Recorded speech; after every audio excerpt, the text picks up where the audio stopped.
Yeah.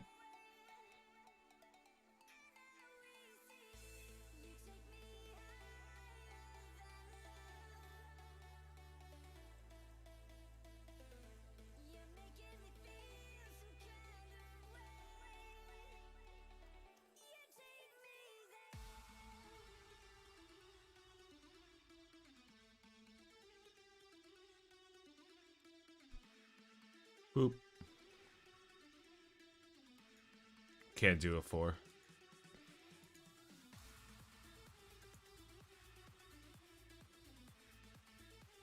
What's up?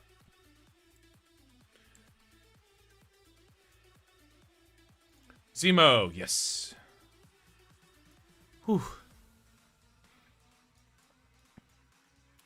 Finishing up Rhino, going to Toad and Orbs next. So let's open an Orb now.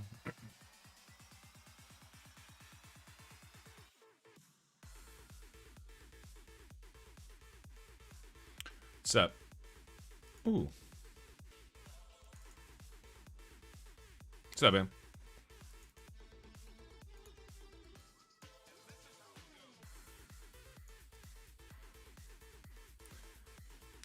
Is nug slapping on the menu today? I'm a huge fan of just taking the nugs where they hang and just slapping them around.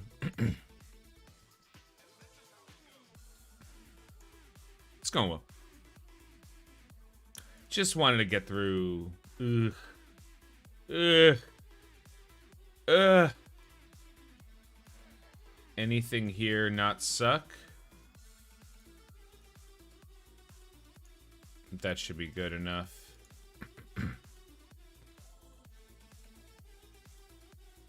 There usually is.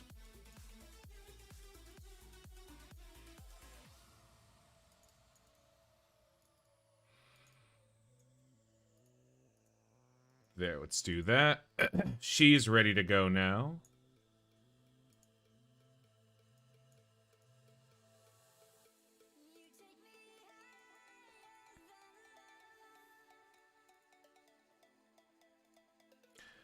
So let's check.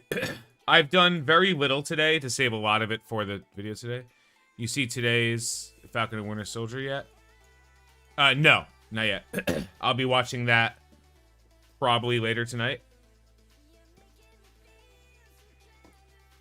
We bought this month so far. I usually go over that a little bit later in the stream, so that's when I'm going to go over it. Nothing here matters. Complete 2 challenges. Sure. As far as I can go here. So I am down to my last $14, and there is absolutely nothing to spend it on. You know what I mean? Which is so crazy because I picked an arbitrary number. You know, in 60, and I justified it. The reason I'm spending $60 a month is because that's the rough cost of a new game, and if you were already capable of completing, you know, if you were already capable of buying a brand new game every month, like a PS4 console, whatever, then you'd probably have a reasonably reasonable expectation to spend a similar amount or same amount on a mobile game to get your enjoyment. So when I take $60 into account as the amount of money I spend per month on the game, like $50, it is easy to get $50 down. Somewhere anywhere between $40 and $50. It's the extra that starts becoming a problem. And that's something I'll go into because I either picked, I don't regret it because I think this is kind of a reasonable way to play through the game if you plan on spending money, especially early on. Early on, the things you buy have way higher an impact than later. It's just what it is. Is that water from yesterday still caught in your throat? Yeah, no, it really is. Like I'm not, well, not yesterday, but give me. I can't like shake it. It's like some kind of cough or something. All right. Let's go here. Zemo's done. Let's finish up Swarm buying. Let's pick up Ghost. None of these characters are relevant. Yeah. So when you start the game, you know, like we see, I'll look at the offers right now real quick just to kind of showcase them. We already talked about how stupid it is that there's a $49.99 offer for 100 shards and a $24.99 offer for 100 shards and a $74.99 offer for an arbitrary amount of shards.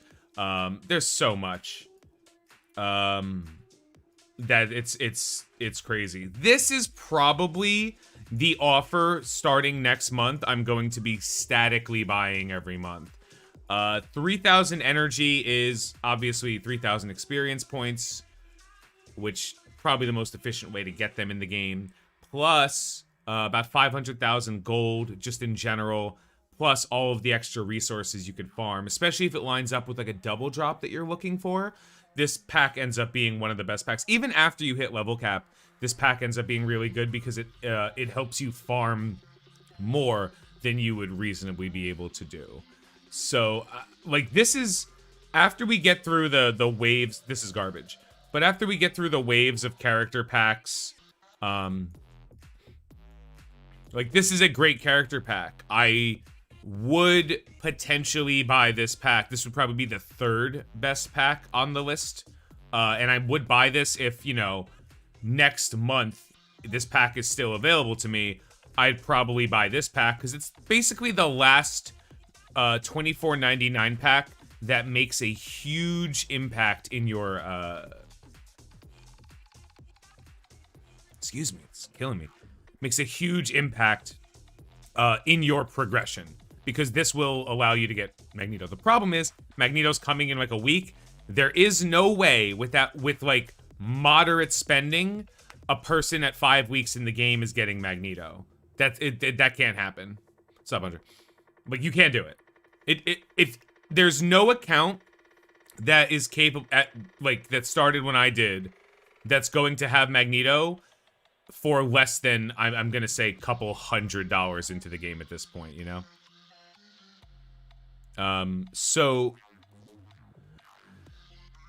you know, like, it's fine. It was too soon. The next pass, this offer will help because I won't have to farm as many of them in as many places, but ultimately it's not gonna make a difference. You know, from what I'm doing, it's not gonna be an issue. Can you go through the blog post? No, I can't. This is a stream dedicated to talking about DolphinTale, and my secondary account, not a generic conversation stream about the state of the game. That's what I do on Fridays. We can talk about some content, some things you may have issues with, some, you know, concerns you have, or something you want to do, or comparisons, but we're not going to go over generic stuff. That's not the purpose of this stream. That's for Twitch. That's what I do when I go on Twitch.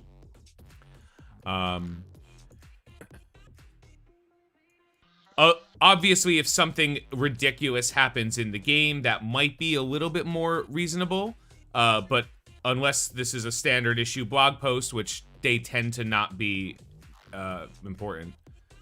Hey, what's up, Narc? They tend to not be important enough to stop what you're doing, because everybody else has the ability to read as well, so it's, you know, not that much of a deal.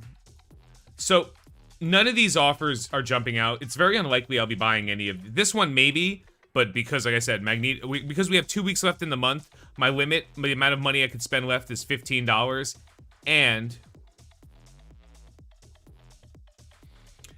the blog post, actually some news, they might be handy. They're lowering the price of some older tunes in Arena, so that could help you out there. It could, but considering, just from this conversation, considering the fact that the tunes to farm are Swarm, Blob, Heimdall, and Crystal. Every other character, like, maybe, like, you could find value in everyone else. Free to play, obviously, Drax would be a pretty big deal. But as the way the game has gone yet, like, this is the next character I'm buying. You know, Juggernaut would be a fine, reasonable comparison, but for where I'm at, Juggernaut's Blob is the next character. Heimdall and Crystal are on the list of characters I need to pick up, you know? Older Toon, yeah, where does the older Toon line start?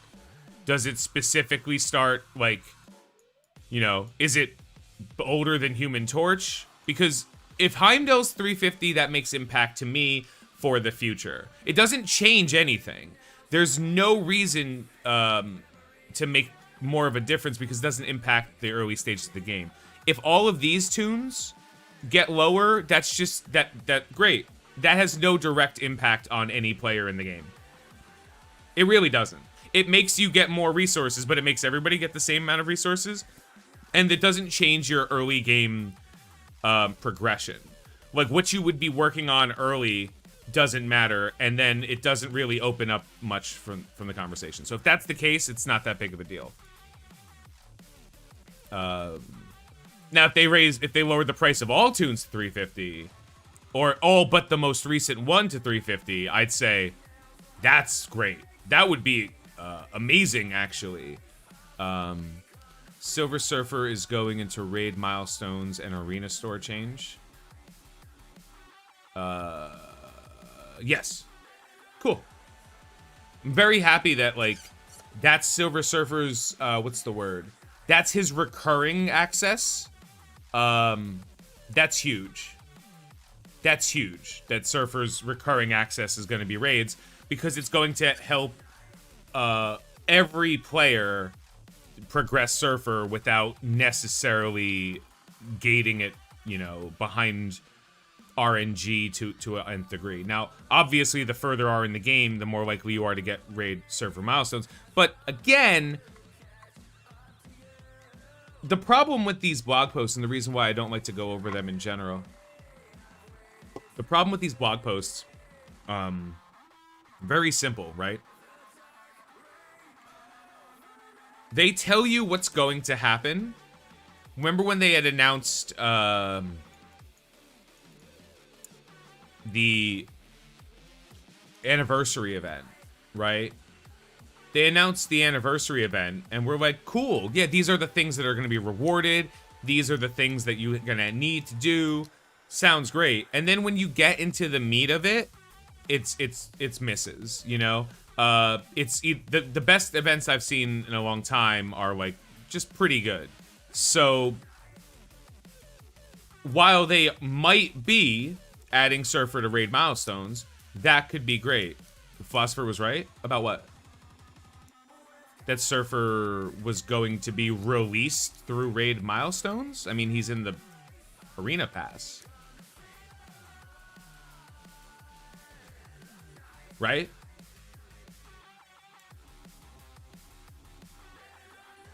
Like, his release mechanism was the battle pass. Was the brand new battle pass. Which is, like, insane. You know, the idea that nobody could possibly have seen that coming. But, a character being added to a change in milestones, that's reasonable. Yeah. Yeah. And it's like, okay. Yeah. Well, that's the one thing that made Surfer so crazy, is that, like, the best guesses of so many people, the best guesses were inaccurate. The account's going well. The account's going, like, all of us were wrong about how Surfer was being released. We were all shocked. We were all shocked that Surfer was what's it called? We were all shocked that Surfer was $20 for 50 shards. We were all shocked that the release for him was the brand new, like, nobody knew. Nobody knew. But we all, like, did our best speculation. We've already, huh? Yeah, no, yeah. But that was the thing. Nobody was right. That's the important, like, the reason the Tony was right, wrong stream was relevant. Yeah. The reason the Tony was wrong stream was relevant is because it was celebrating me being wrong as opposed to anybody else being wrong. Because nobody was right. There's a Hella Blitz as well? Who fucking cares? I heard the raid milestone. I heard the raid milestone. Like, adding characters to the reworked raid milestone was something that was like for a while, but there was no... nobody knew when or where. That's when they had mentioned that they were going to rework the raid milestones. Because remember something very important. When Scopely goes over the status of the game, they discuss it with the top spenders in the game. The top alliances in the game. Because they don't actually care what anybody else, the experience anyone else really has in the game. They prove that every day. They care about what the highest spenders say. I don't have a problem with that, but that is a reality, and we all have to accept that. So,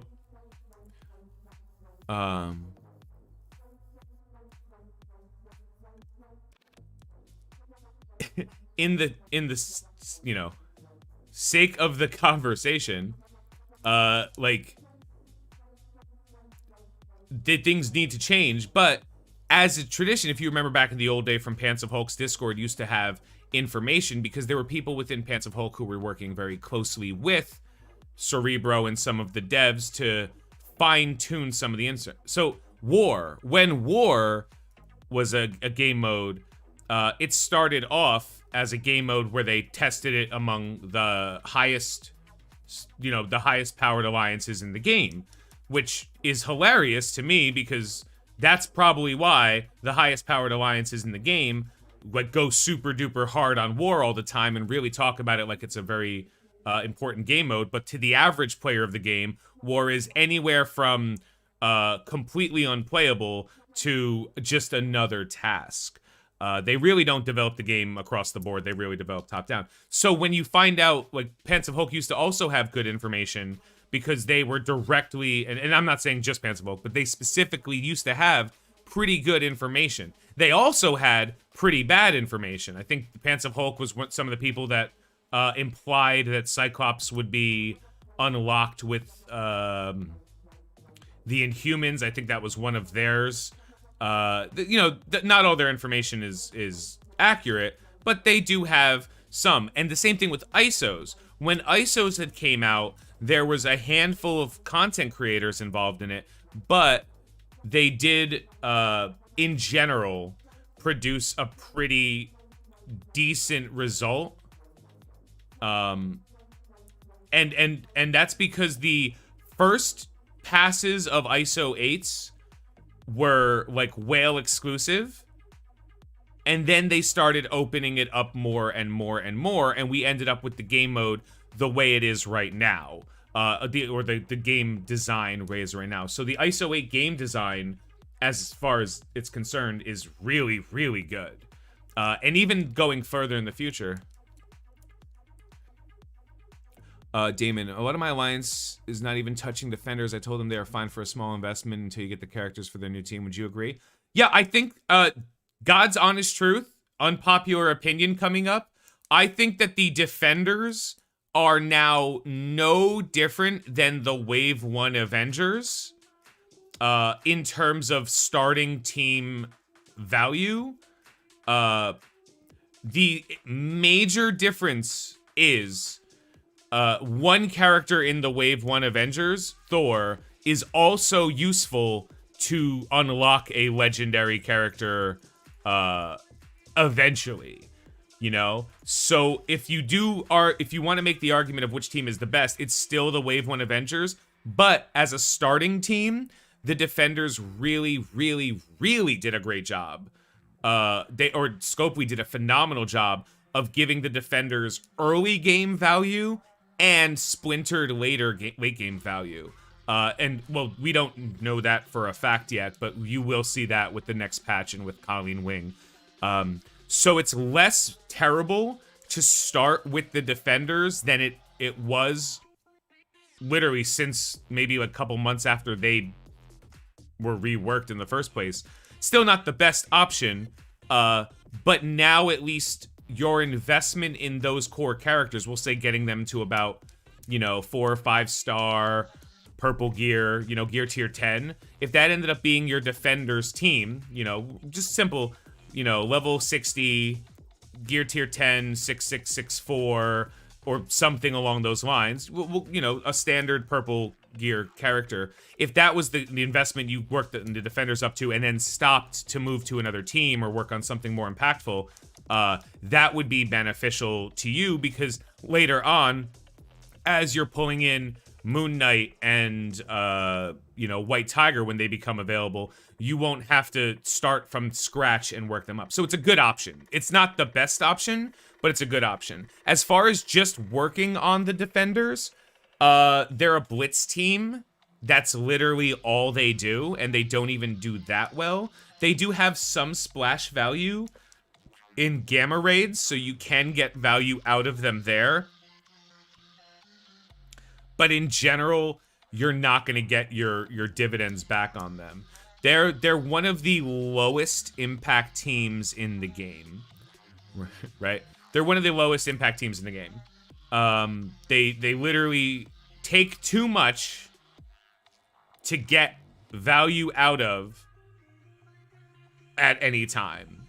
But that, you know, that is what it is, though. Nothing you can do about that.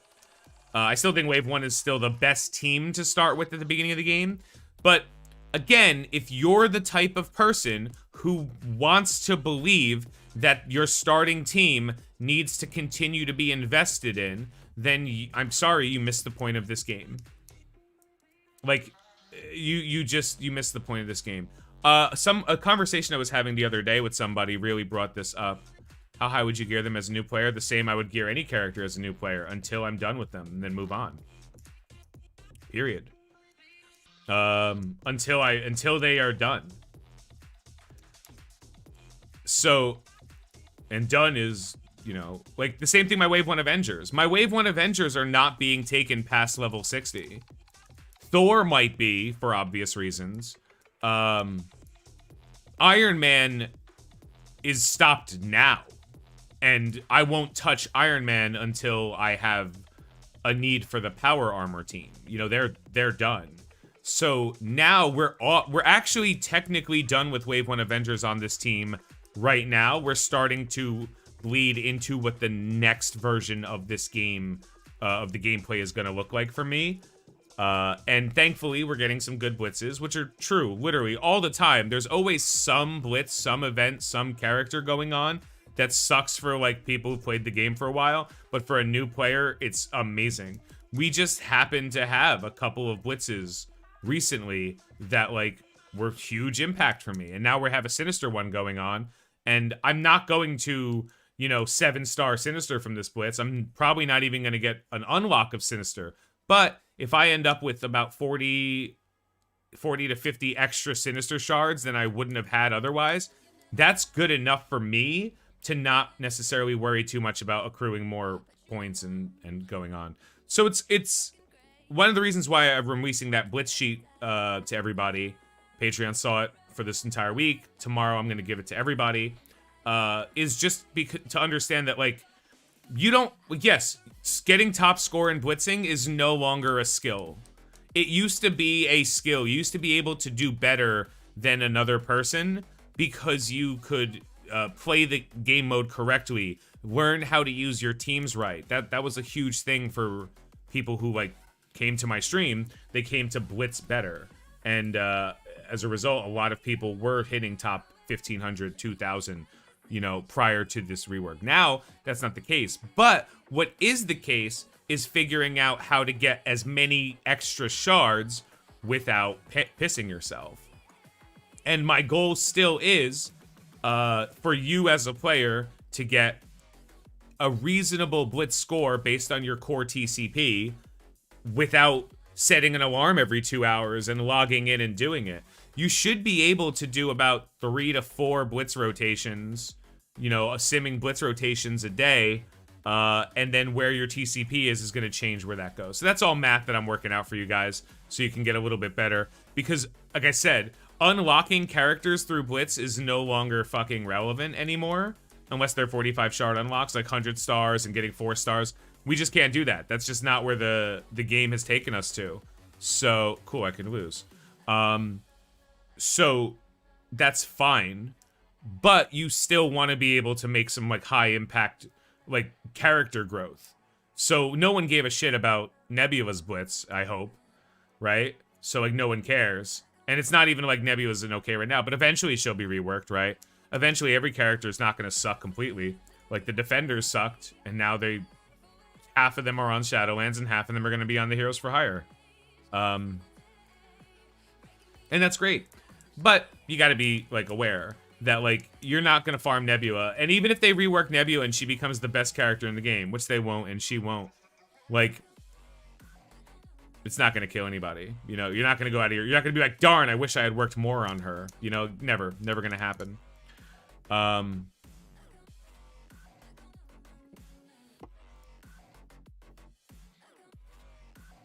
Sinister Blitz, someone mentioned the Hella Blitz earlier coming. These are great things to happen because it's just extra shards. And if you stop looking at it as like, if you stop looking at Blitz the way it used to be, which was an opportunity for you to make huge impact on a character, especially on a newer character, and you start looking at it in the way that it actually is, which is basically low effort character shards. It becomes really useful to you. No, I haven't.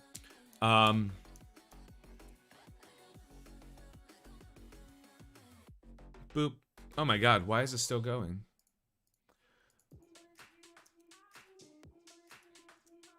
Yeah.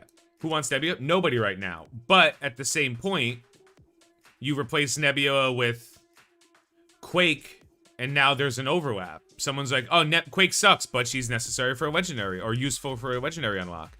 So Nebula's completely useless right now. When the Ravager rework rolls around one day, there's a chance that she won't be useless anymore.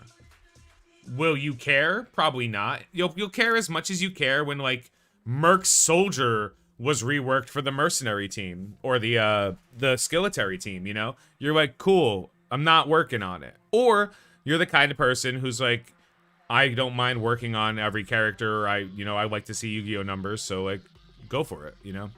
Either matters to you or it doesn't, and more people than not are not going to care. So, is what it is, you know? I'm more concerned when talking about progress. The things that are kind of irking me now on this account is that I am only level 56.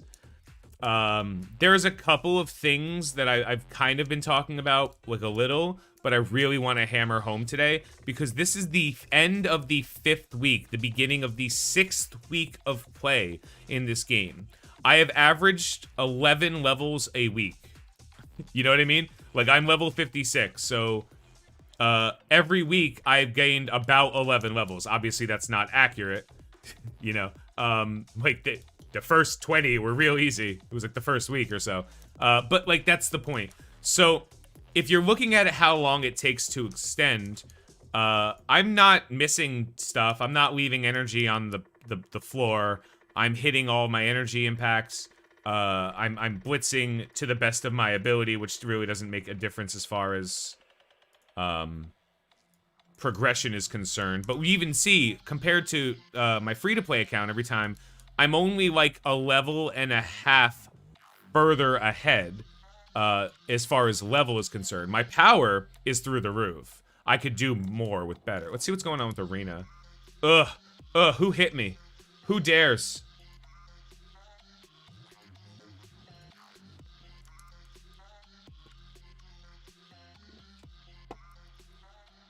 Who dares?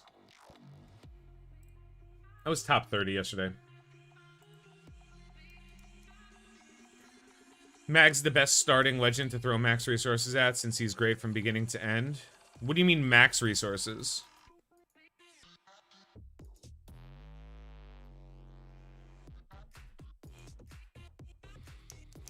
I think Magneto as a toon is probably the first mutant you get that is worthy of a good investment. All right, Heimdall literally does nothing.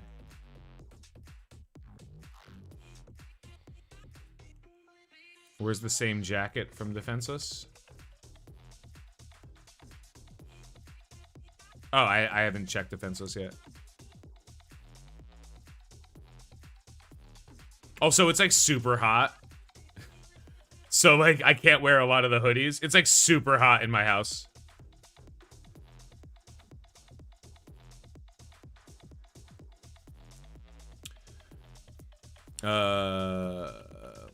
I mean, don't stop. No, Magneto hard stops at like gear tier 10. Would you like Korg character in Asgardian's team? Yeah, I wouldn't have a problem with it. No, absolutely not.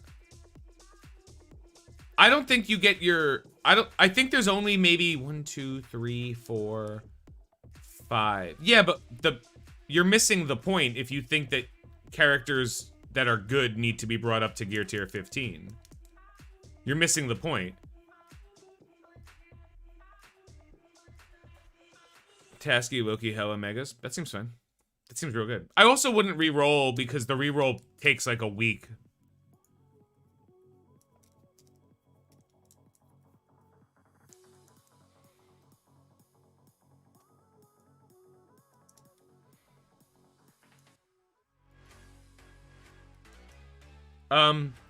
I don't think that there's... Let's look. Yeah, there's no... I think you're missing the point. If you should never gear tier 15 Magneto. Like, ever. That's not a feature of the game for you. Like... You know, like... You don't...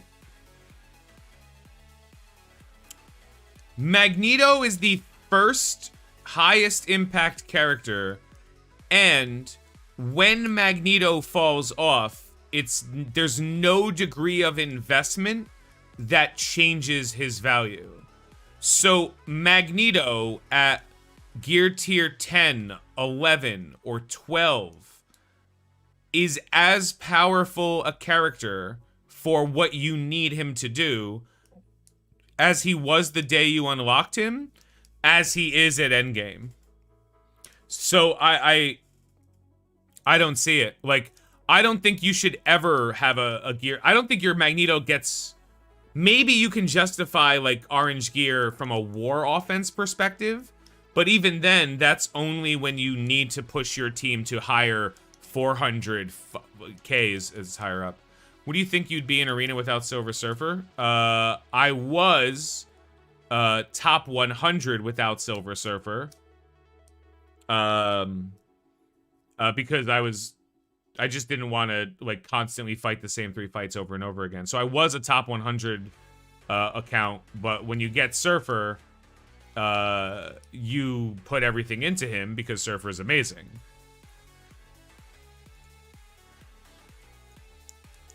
Yeah. Magneto just isn't a character that needs the investment. He's that good a character that the investment doesn't do anything but allow him to be the great character he is against stronger opponents. I will never see a gear tier 15 Magneto on the other side of a fight and be like, uh-oh. It's just Magneto. Like, whether the Magneto is, you know, 50k or 150k, it's Magneto. Just what it is. Yeah, I think my Magneto is, on my main account, is still like 12, like gear tier 12. I just never needed to give him mutant gear. Also, mutant gear comes at a huge downside. One of the things is the legendaries tend to not really require much to be good. We just put a lot into them so that they could be more efficient. Let's look at Black Bolt. Black Bolt at like 60 to 70k still out damages a good 90% of characters in the game. You know, that's a 60 to 70k Black Bolt. His damage pool is so high that he outdamages it. The reason you invest more in Black Bolt is to surefire your attacks, to make sure that whatever you need Black Bolt to do, he does it faster, quicker, you know, with more damage, more efficiently. So that's the idea of investing in characters. And then, of course, you have the arena thing where you invest more into a character to continue to make them among the top tier of your particular arena. 50. I was 26 yesterday, and I fell up to 55. So that's pretty much what's been happening in arena. Like, no one's really holding anything in arena, except like the top 10 is pretty adequately like people who've spent a pretty decent chunk of money.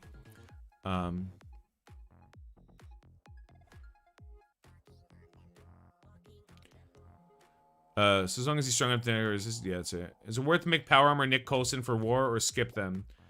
Power Armor is still a good war team. It's just no longer a great war team. I think that Nick Coulson, no. It really depends on where you are, because it's the same thing as Red Skull. Most people are going to give you some really hilarious advice. They're going to tell you, a player they don't know or understand where they are in the game, that Red Skull defenses are terrible. I can tell you that within the confines of my main account, I see a Red Skull defense still on war and I laugh because I have like 5 different ways to kill it. You know, it doesn't matter anymore. But I could tell you that if I'm in war right now and I bring in my account and someone has a full Red Skull defense, I am not going to be able to beat it. So is this team a bad defense? At endgame it is. Are you at endgame? No. Then it's still a reasonable defense. So if you want to skip the team because it's not good in endgame, that's, you know, that's your choice. But you'll get value out of it now as far as a defense is concerned. Same thing with Nick Fury and Shield. That said, they really don't do much else. Red Skull is overrated sometimes. Overrated a lot of times. Nick Fury and Coulson don't matter at all in the game. That's going to change. I've heard there's going to be a handful of Shield characters coming out to kind of balance out the missing pieces of Quake and Yo-Yo. But that's not happening yet. The flow... What's up, M-Flow? The flow is supposed to be setting up to split teams out. So we have wizards coming to the game, like sorcerers coming to the game that's going to split supernatural among, like, actually supernatural, like Ghost Rider, Blade, people with magic, like, scary, spoopy abilities, and then wizards, that kind of thing. Or, you know, like, you're gonna see a lot more. Same thing, martial artist tag was taken out of the game, because they're actually going to give value to the martial artist tag by making a martial artist team featuring characters like Psylocke. Nice. A bunch of that stuff. Yeah. Exactly, Nate. Yeah. So just as long as we're on the same page. You don't have to work on them. But you, like... If I had to pick one of the two, at least Power Armor can win a fight for you in war. Zemo, so Red Skull is pretty for defense against the minion version. Yeah. Yeah, but that's just the idea. Like, it's the same conversation we're having with, like, what does anyone want the official? Wait, where's my stick? My stick's gone. Aw. My skewer's gone. I guess I broke it. The reason the Astonishing X-Men are the best raid team in the game is because they are the lowest skill team in the game. That's it. That's it. The Astonishing X-Men reward you for investing in them and clicking the auto button. Unlike some of the other characters, right? Like it's a blank skewer. Just a piece of wood. So The symbiotes, they don't really reward you as much because they require quite a bit to get their value. Like, you are rewarded for getting symbiotes to gear tier 15 by being able to use them in Dark Dimension, but that's where their home is. They're good at raids. They were the best raid team, right? But they still took a lot of investment. A 300k X-Men, Astonishing X-Men team, 300, can auto 90% of a U7.5. A 350k can auto everything except the Ronin node. A 400k team can auto all of U7.5 and beat the piss out of Doom Raid. 400k. The higher up they are, the higher impact they have. So I don't think there's a world where you ever need to see a 500k. Right now, in the game right now, there's no reason for an Astonishing X-Men team to be... I might go on to, what's it called? Twitch for that. No.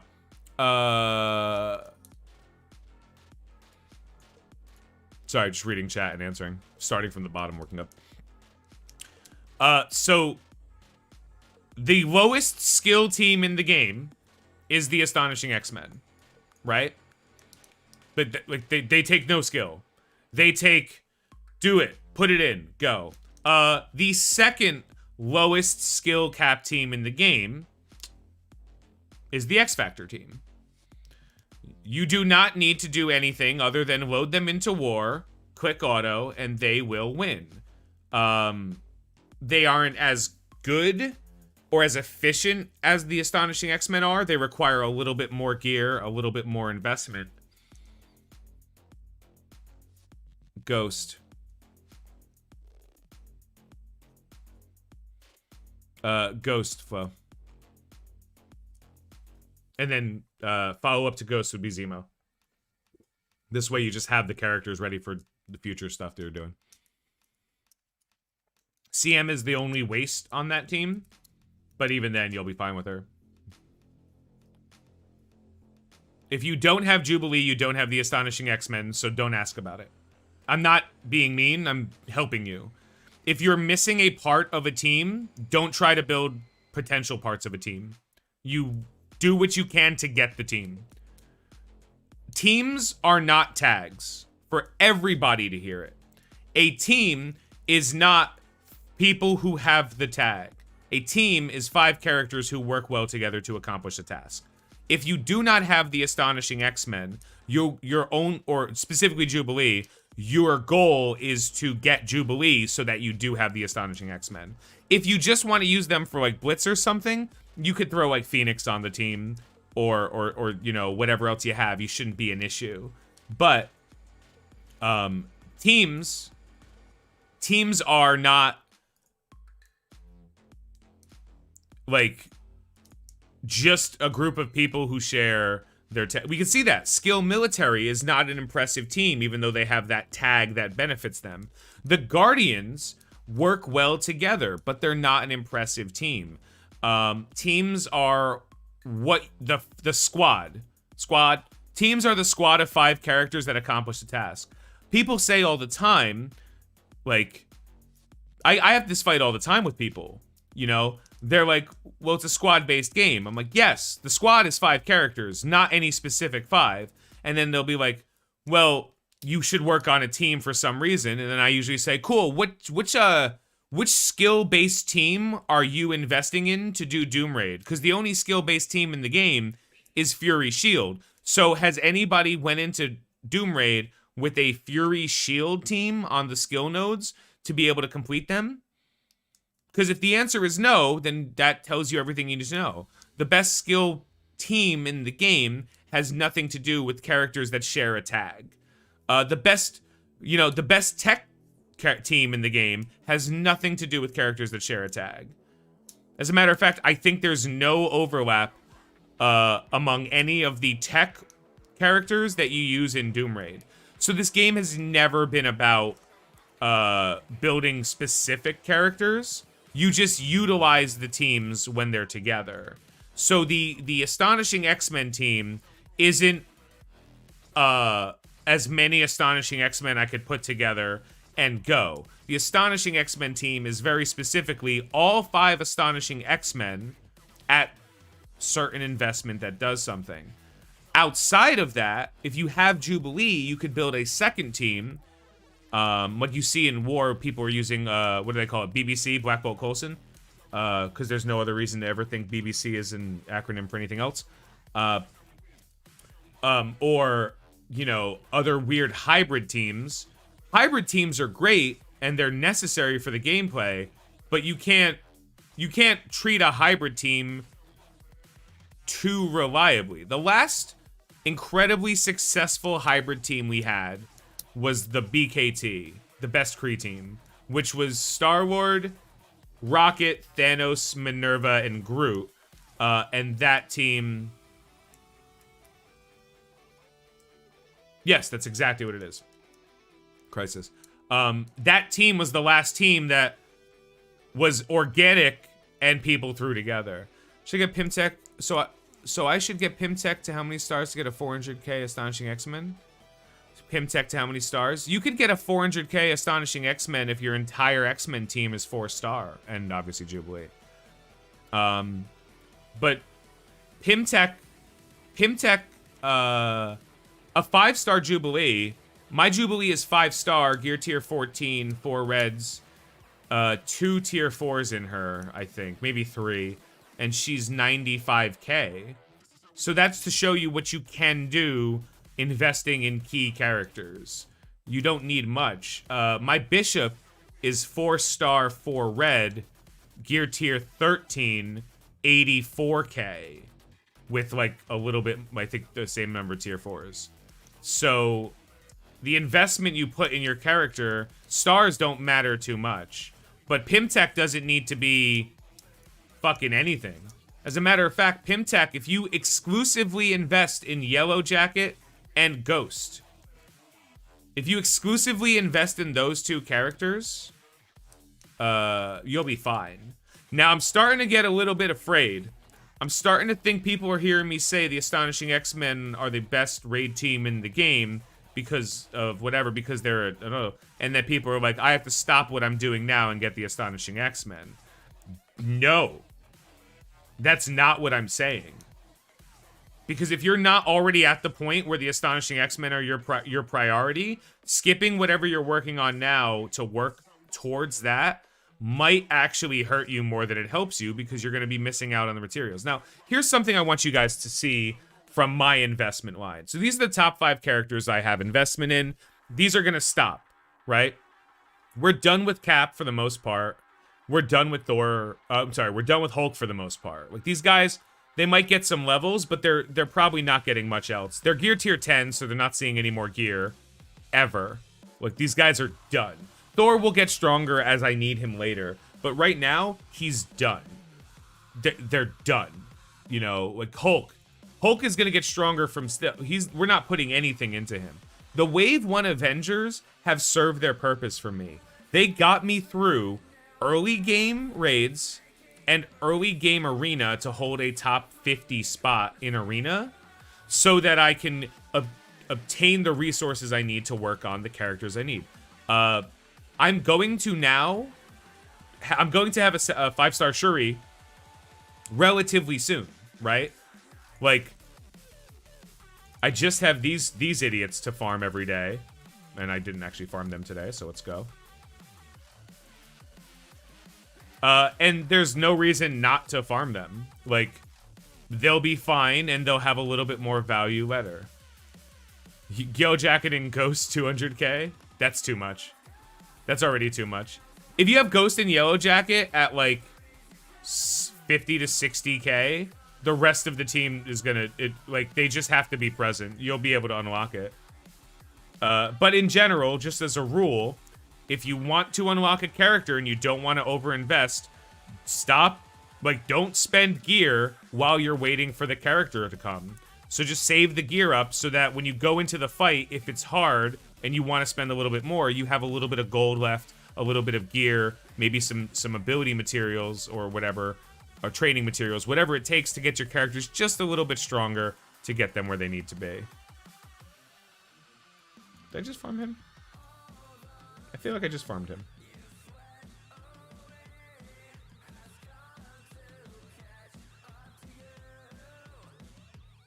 I'm telling you, man. It is almost impossible to get Green Goblin to drop. Like, I'll go days without seeing one, then a 4 will drop or something. I'm like, cool. The arena credit change for older tunes will help the DolphinTales account. I don't believe it'll make as much of an impact. I don't believe it'll make as much of an impact because the older characters are also not the characters that are relevant to farm.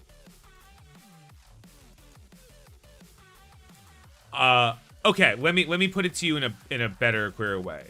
This is actually not a catch-up mechanic, in a meaningful way, but it's better. It's an improved quality of life change, to the way the characters go. You know? Yeah, you'll be fine, Jeff. I'm gonna answer your question, A Sword Named Kindness, in 1 minute. I saw it. I'm just gonna make sure. Let me be clear. There is no situation where my account is going to start farming Daredevil. That world doesn't exist. That world does not exist. Cheaper Deadpool would be beneficial. I agree. Like cheaper Deadpool is huge, right? So in about a month and a half, when I start farming Deadpool, that's gonna be relevant. Cheaper Mordo, okay. Scarlet Witch, useless.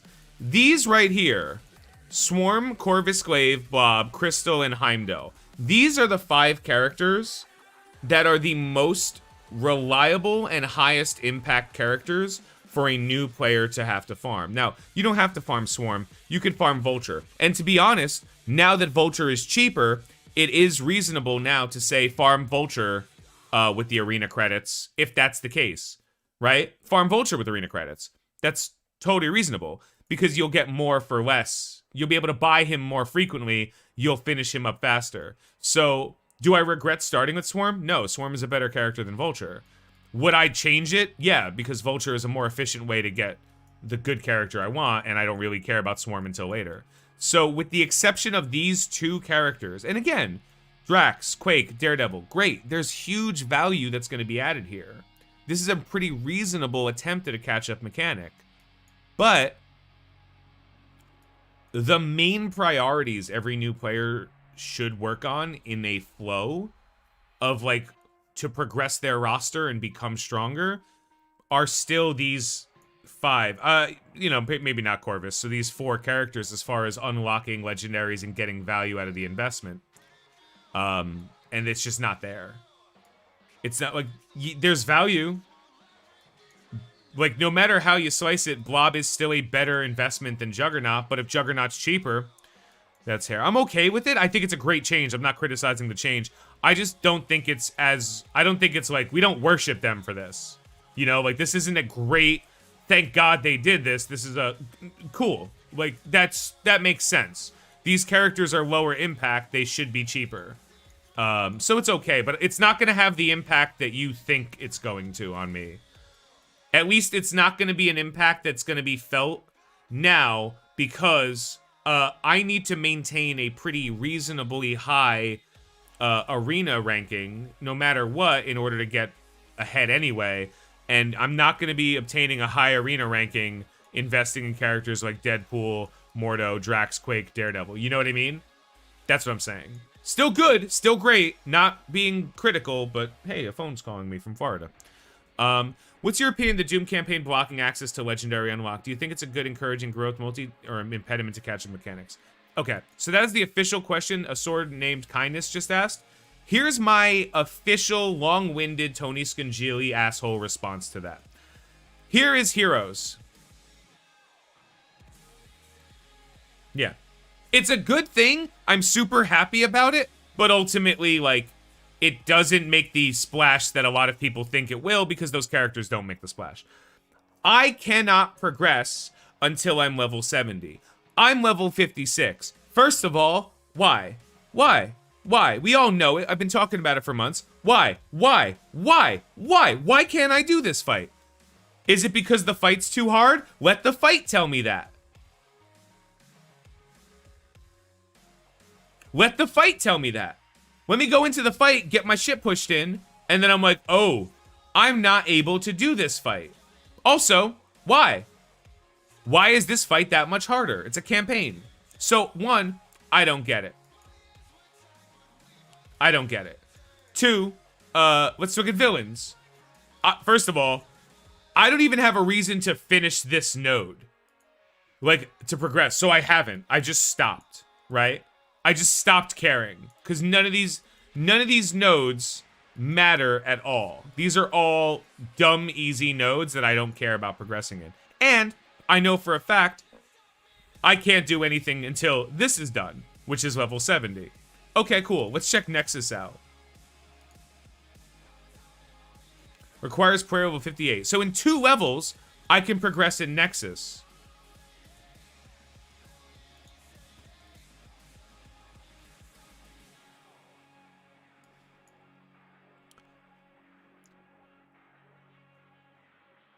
Two levels is going to be next week at some point, maybe Wednesday of next week. So I can't progress and get gear I need on Mystic characters. I can't actually work my characters that I want to work up because the game won't let me progress. Not that I can't do the fight, because I need to make my characters stronger, right? So in order to make my characters stronger, I need to get stars on them, I need to get gear on them, and I need to get levels on them. The level of my character is equal... Oh, what's my favorite dessert? Chocolate eclairs.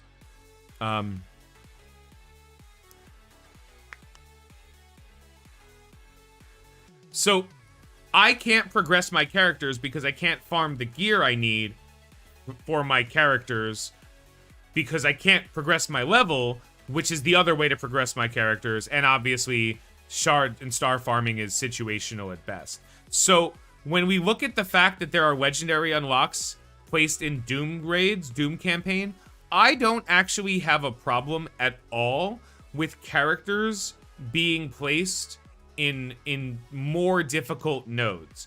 I don't have an issue with them saying you are required to use specific characters to beat a node. That's fine. My issue is, and always will be, the fact that this game is, period, always, period, going, period, to, period, B-A. Missed a period somewhere in there. Anyway, period. Wide roster game. Period. Anyone who tells you that building a tall roster is the way to success has a wide roster and is lying to you. Like, because you can't do everything in this game with a tall roster. You can't do anything in this game with a tall roster. You can be good in Arena. That's great. And if Arena gave anything other than arbitrary cores that are not particularly useful and the ability to farm Arena credits, you'd be okay. So Juggernaut is not worth the farm. Juggernaut is worth it for the Mystic campaign nodes, as far as if you need a Mystic for the Mystic campaign.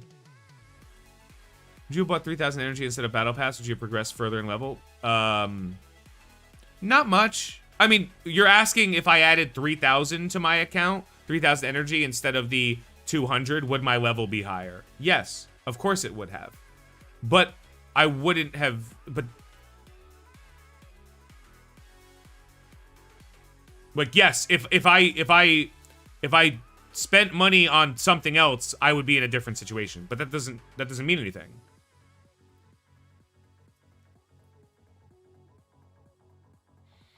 They instituted a wide roster punishing mechanic. Well, that's the thing. Star Wars Galaxy of Heroes never punished your wide roster because the game never required you to have a wide roster. As a matter of fact, the game itself, Star Wars Galaxy of Heroes progression line in the game was so easy, a caveman can do it.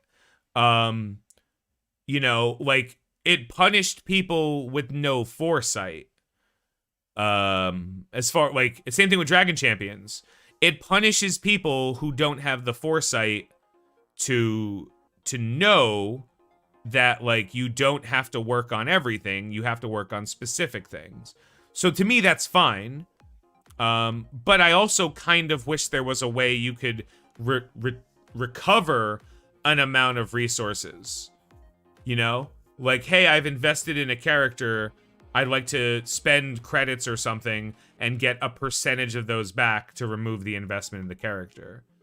Obviously, that's its own nightmare. It's got its own fucking problems. But because you can accidentally make a mistake, spend something in this game, spend a resource in this game, and then get fucked. Like, what if you accidentally bought a 5 red star Hydra armored guard? You know?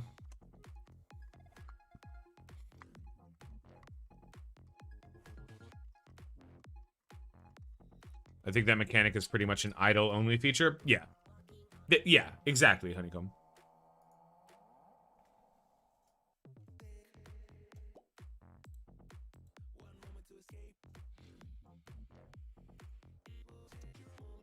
Yeah. Yeah, like... But the main thing is, in Star Wars Galaxy of Heroes, you don't actually need to invest in every team. Like, you don't. As a matter of fact, there's probably about 20 or 30 characters that you could never fucking touch in the entirety of the game and still be in a good position, you know? So many Hulks. The only way they could introduce a wide roster punishing mechanism is if they did Battlegrounds, but because this game is way better designed than Star Wars Galaxy of Hero. Credit where credit's due. Seismic Games did great when they came up with this game. Because this game, because it's reasonable, like, punch-ups are reasonable. Because so many people who came over from Marvel, from Star Wars Galaxy of Heroes, played this game wrong. I know that, because I've talked to them. So many people came over from Star Wars Galaxy of Heroes and played this game like that me and Mobile had to do a video when new people, when his viewers from Star Wars came over to the game, explaining the differences. And, like, I remember that day. Mobile said, I need you to explain the differences to these players because you played both games and you know it. And I'm like, okay, cool. So, like, he got me in on that video, and we tried to get all of the converting people to understand, like, guys, you don't get punished for having a wide roster, you get punished for over-investing, because the characters become absolutely abysmally fucking useless after you over-invest in them. So there's probably about 20 characters. There's basically about 20 characters in your roster, maybe like plus or minus a couple. 20 characters in your roster that should ever be at max gear tier. Max level, max gear tier. There's never, and for the record, that number has not really gone up since they've added Dark Dimension 3 and 4. It went from like 13 to 20 because you need to now bring up other characters to complete the game mode stuff that you want to do, right? So when you look at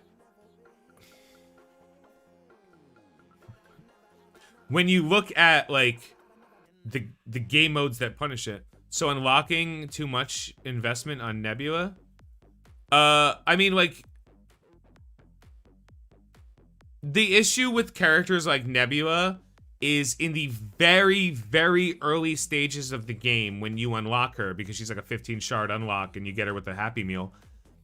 In the very early stages of the game, you tend to not have enough villains. And she unlocks so easily that you're gonna get a little bit of value out of her as you're progressing through the villains campaign early, and as you're progressing through, what's it called?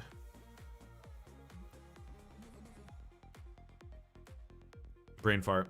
Oh, Blitz in the early game, right? But after that, she's useless. So yeah, you'll get a little bit of value. There's a reason my main account, Nebula, still has a blue circle around her. She's the only character in my roster with a blue circle because she's the absolute worst character in the game. Like, like, she's not even a threat when you put her on, like, U7 nodes. Like, if I see Nebula, I still don't kill her till the end because she won't do anything. She's not a threat.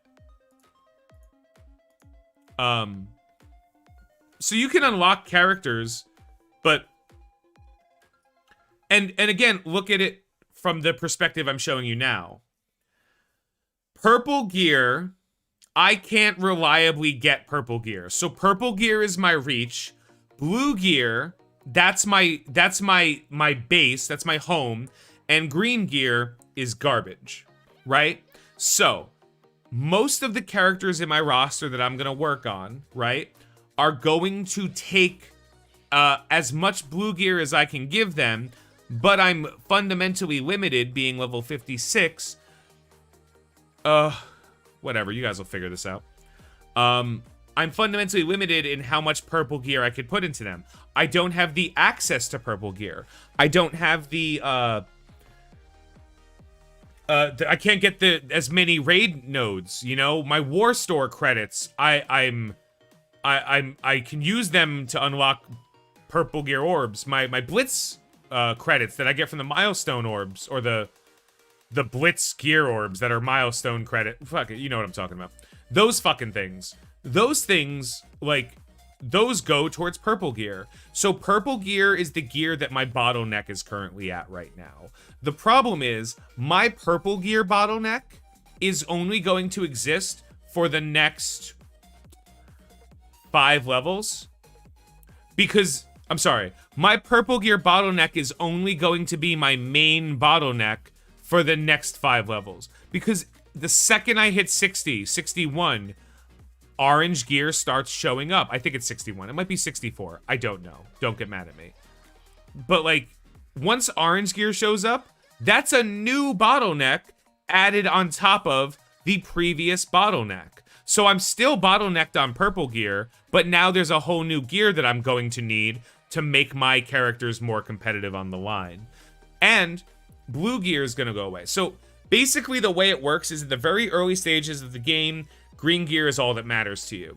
Once you've brought a good portion of the characters you care about to green, to like green tier 4, which is all green gear, blue gear becomes your focus. Green gear just happens, you get that for free from farming your characters and doing what you gotta do, right? And then purple gear becomes what you're like saving and specifically only using on your best characters, and then it keeps going on. So at some point in the game, blue gear is going to become even easier for me to use, so I'm going to start bringing up lesser characters to gear tier 7, because I'm going to have the blue gear resources from completing whatever tasks I need. Also, now that we're in this conversation, I can't do this for another 2 levels, so that's great. Who should I farm with energy after I have all my legendary unlocks to 5 and 6, or should I just farm up purple gear? You farm up what you're missing. Once you've unlocked all the legendaries, like all of the legendary characters, your energy is like yours to spend. Because you've done all of the important things you had to do. Your roster has access to as many possible characters as it can. So if you want to make a team stronger, go for it. If you want to get some purple gear, go for it. If you want to start being a little bit ahead of the curb and like start work, like for me, I farmed mutant gear for like 2.5, 3 weeks before they even dropped multiple man into the game. And that's why I was able to bring multiple man and Polaris to gear tier 12 in 2 days. Like 1 day was multiple man, 1 day was Polaris, you know? Farm a Koei while crying? Yeah, there's always something to farm. The thing is, whatever you choose is relevant. So is unlocking... Yeah, okay, we're back on that. Oh, yeah, and then here's Mystic. Just throwing this one out there. Can't progress Mystic until I'm level 60. So, this shouldn't exist, right? I want to show off the roster thing I was just discussing. Arena rank. Ugh, killing me. Killing me. Killing me. Couldn't get that top 50. Killing me! Killing me right here, you fuck. I mean, those cores literally don't matter. I have nothing to spend them on, but still, I wanted the fucking... You're dead.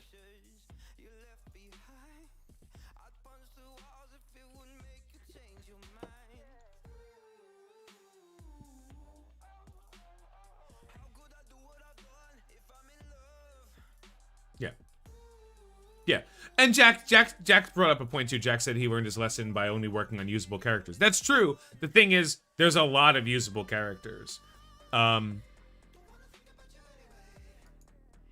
Like, I can say, in all seriousness, you really don't need Star-Lord for anything, right? You really don't need Star-Lord for anything. Not relevant.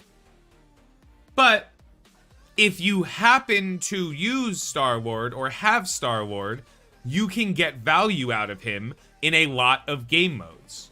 So when people say, Tony, why do you still recommend free-to-play players farm Star-Lord, but you skip them? I'm like, I'm spending money. I get to cheat. I get to be better than you by not in any way challenging my own skill cap. That's what the difference is. A free-to-play player can't really jump the gun. They can't really skip the curve. And a lot of times they don't understand that.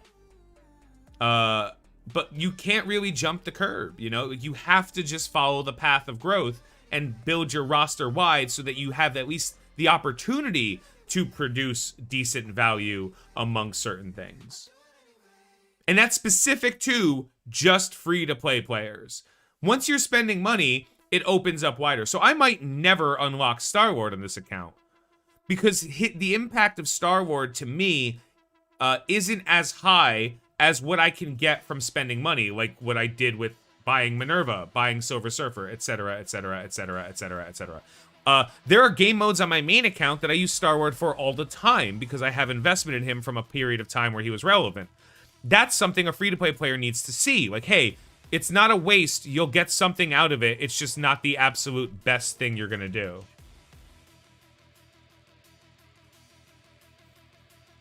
No, don't kill her.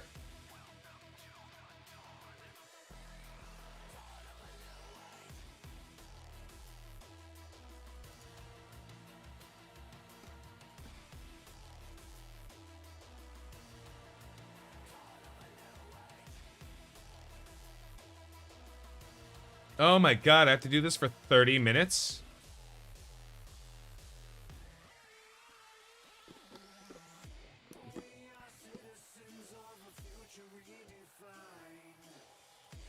Let's see if Thor can solo Surfer. Yeah, that's it. And like, that's the benefit of what I'm doing. Now that I've won this fight, I'll go to my roster and explain what I was talking about with the gear bottlenecks and when to embrace the bottleneck, when to like learn that sometimes you just can't do what you want to do. What I want to do right now, so everybody's on the same page. What I want to do is I want my Silver Surfer to have a rocket on his back that says, fuck you, and I fire it up people's butts. That's what I want. I can't do that, right?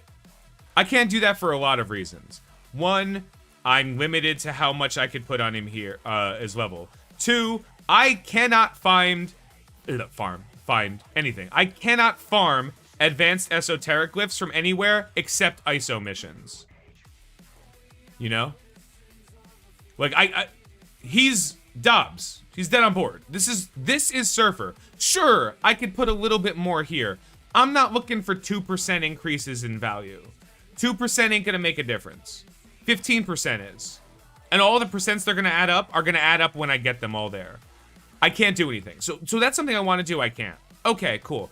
Let's look at the next thing I want to do. Well, I want to farm these guys. I'm doing that. That's fine. He's done. He's done. Mystic, Mystic, Mystic. Right? These are 3 Mystic characters that have value. I'm probably done. Here's another Mystic I have to work on. She's a Blue Gear character now. I put as much Blue Gear into her as I could, and now we're done with it. He's purple now. So, let's look through Mystics, right?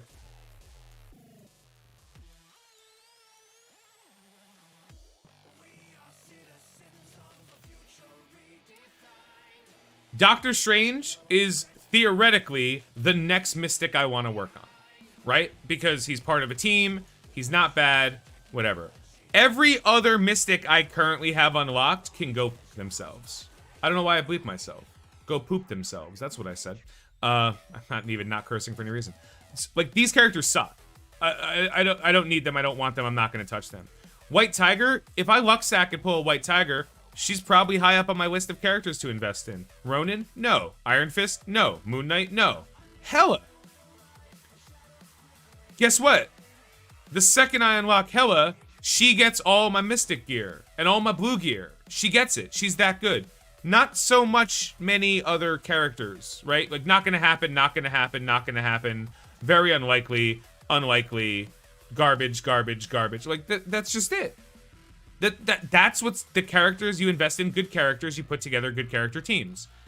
Doing the same, let's look at Bio. So my Bio, she got her purple gear, right? So now purple gear, like I said, for me, purple gear is my bottleneck. So I have to be very careful with how I spend purple gear. Green gear is fucking useless, which is why you'll see all of these characters here are like tier 4. Oh wait, Winter Soldier isn't. Guess I gotta get ready for his fucking event. By the way, level 20 is the lowest level you can get a character to get them to gear tier 4 and put a tier 4 in any of their abilities. It's a relevant number, so you can make them better at Blitz, but like, in general, this is what I do. If I get, let's see, probably no investment, unlikely I'm gonna invest in her right now. There's just not many Bio characters that are like high up, like that I can accidentally unlock tomorrow, because I can't accidentally unlock Symbiote Spider-Man, you know? We already know I'm 60 shards away. That's forever away. I guess I can accidentally unlock Anti-Venom. He would be a character I'd invest in. But there's not many characters on the horizon that are worthwhile. So for me, it's, you know, we're just spending gear on the characters that are good. And then we look at the next pool of garbage characters and go, well, these guys will get gear when I need them for Shuri. But since Shuri's event is permanent, I literally have no reason to ever invest gear into them. Let me explain why. When I get them to 5-star, I'm going to take them into the Shuri event with whatever power they are. And if they suck and cannot beat the fight at 5-star, I will then make them a little bit stronger and try again. That's the benefit of permanently returned characters. Sorry, question. Hey, Tony, for DD3, I have Emma, Sinister, Global, Ghost so far. Would Black Widow and Hawkeye be good as the 4th or 5th, or should I go Phoenix plus somebody else? So, I think you can... Emma, Sinister, Ghost are phenomenal. I think you can justify a Phoenix plus Zemo. I think you can justify Widow plus Phoenix. I think you can justify Widow plus Zemo. I think Hawkeye is the weak one out on that comp. But I don't think it's a terrible choice. So I think that since you already have Emma, Sinister, and Ghost, the 3 best pieces of that puzzle, you can lean into Phoenix, who is a useful character on that comp, and she just is free damage that dies and then you don't care. Or you can look to have a more challenge-based fight in there. I don't think Black Widow and Hawkeye are going to add enough. That's the honest truth. Hawkeye plus Ghost do work really well together if you can line the stuff up. If you can't line the stuff up, then it doesn't matter how well they work together, you know? So I don't think there's a wrong answer to your question. I think it comes down to which of those characters are you more likely to want to bring to 15? Once you get that answer, you should be okay. Because if you want to bring Hawkeye to 15 as well for the global nodes, like, power to it. You know? Yeah, but we're not arguing the 3 characters that should be in Emma, Sin, and Zemo. We're arguing the extra characters on the side. There's nobody in the world that's like that thinks that Emma, Ghost, and Sinister aren't probably the best 3 Dark Dimension global characters in the game. Like, it doesn't exist. Everyone else works with them, not instead of them. So those 3 characters are hands down the best options. Every other option is a lower investment line.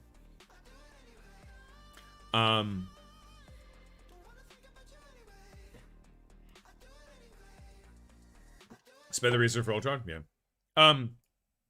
So my bio is kind of shot right now, but like I said, you're noticing I'm able to bring up a couple more characters, a couple more levels here and there, and the second I unlock a character, you saw how easy it is at the beginning of the stream for me to be like level 20, click the button 4 times, maybe farm a couple of pieces of a green piece I need, but it's so easy to do. And that's building out the bottom of my roster. And the reason that's relevant is when I'm doing blitz stuffs, which I will do another blitz fight right now.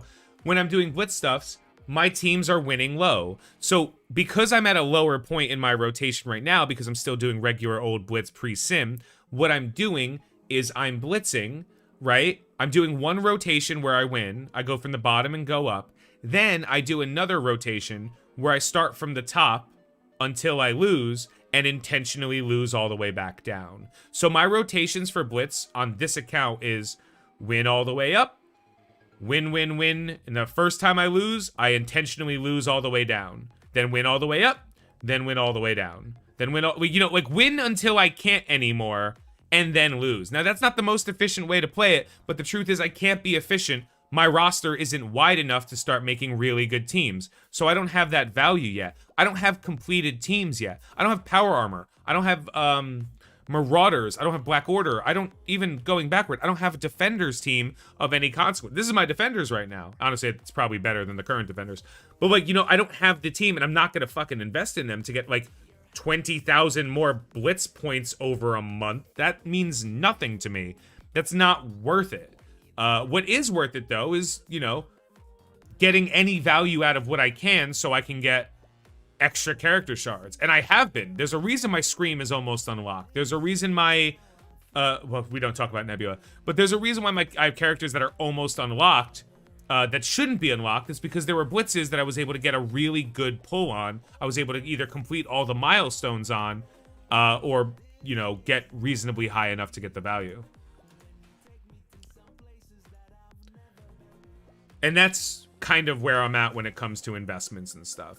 The worst thing about the game is how difficult it is to determine what to work on.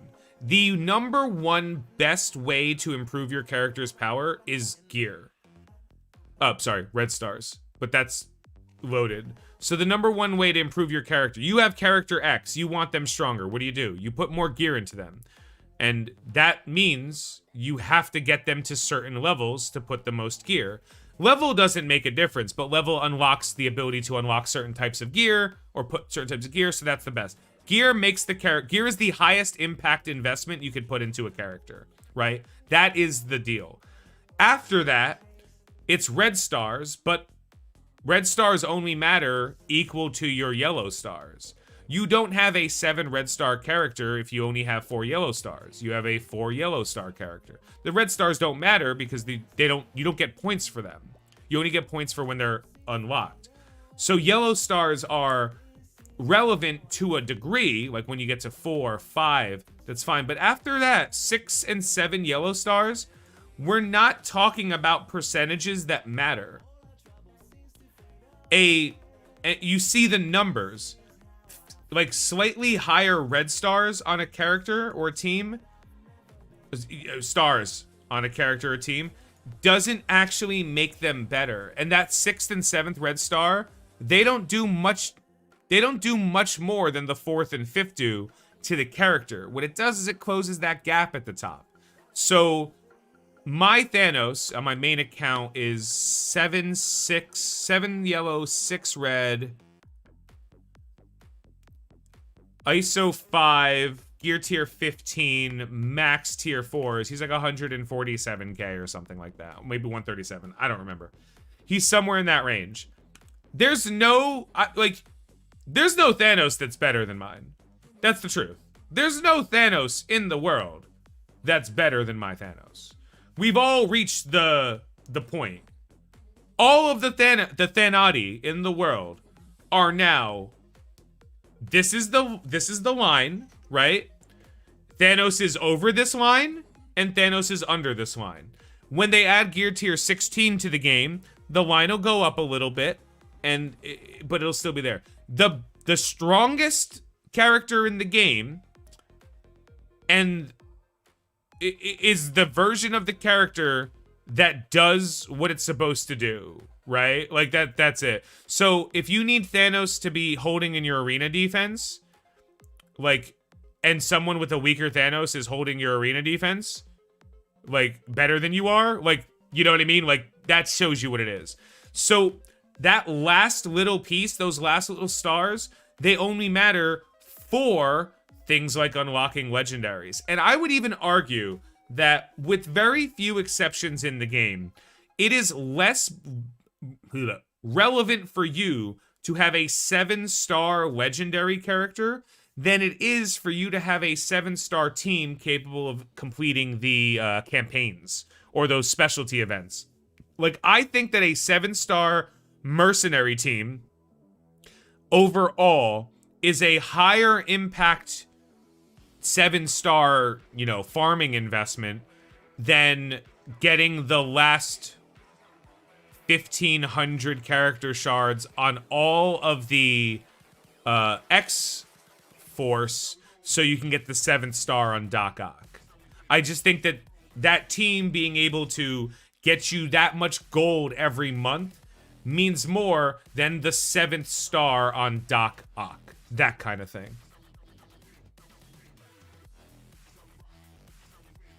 2-8 for what? 2-8's a party? I'm hungry.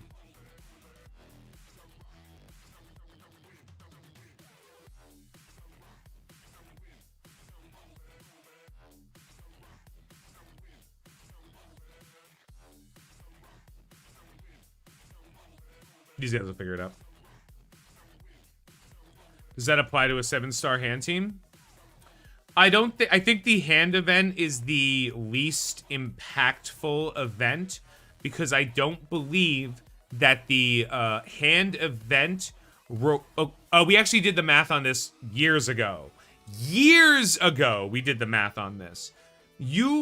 When you have a 7-star hand team, right?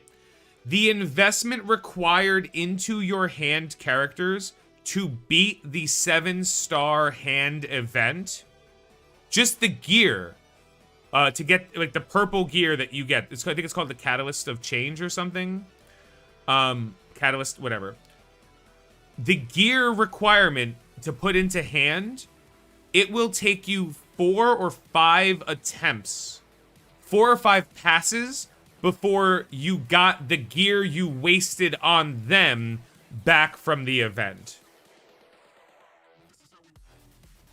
Any context on that rant? That was just talking about stars and how, like, the last 2 stars in a character don't particularly matter compared to, like, good things you could put into the character. Wow, I'm just auto-blitzing in the back. So I've spent $46 this month. I bought the Battle Pass, right? The actual official Strike Pass. Catalyst to Change is the Blaster Challenge. Oh, okay. So, Relicon. Whatever it is, that event sucked. I don't think the reward at the end is worthwhile compared to everything. But the Merc event, I think you get a lot of value out of your Mercs, and I think that that gold will just always be relevant. Boop. So, I bought the Strike Pass, right? I bought the Strike Pass when I hit rank 38, because that was the day I unlocked Silver Surfer.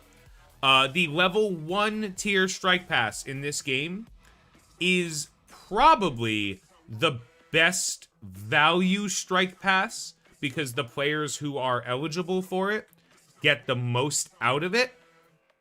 It gave me character shards outside. It gave me Black Widow and Hawkeye character shards, which were reasonable.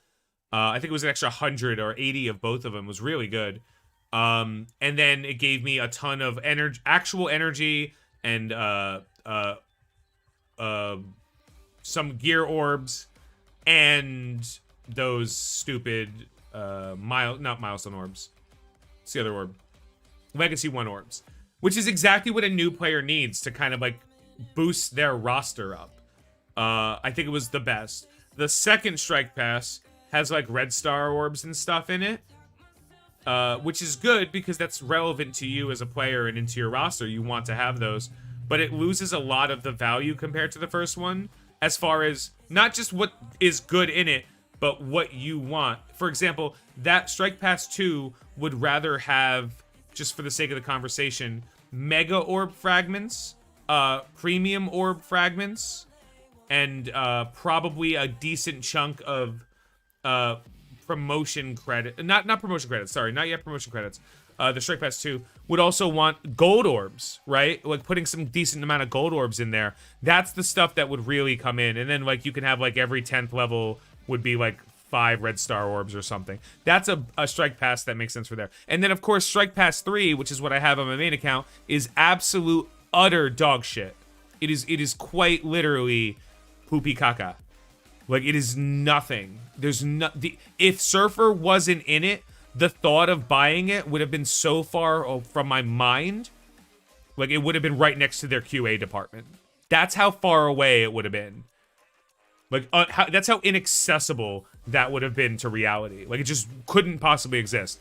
Because if it wasn't for the 100 Surfer shards total, or the extra 50 Surfer shards, I guess, on top for that pass, every other reward is like of so minute merit.